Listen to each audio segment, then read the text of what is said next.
வந்தாலே வரவில் வைப்போம், விட்டு போனா செலவில் வைப்போம்.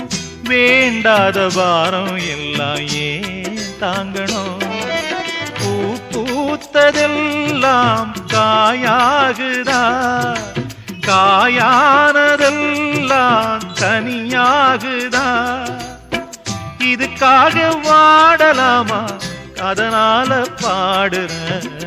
என் ஊரு மதுரை பக்கம், என் பாட்டு மனசில் நிற்கும். நாம் பாடு நேரம் ராப்போது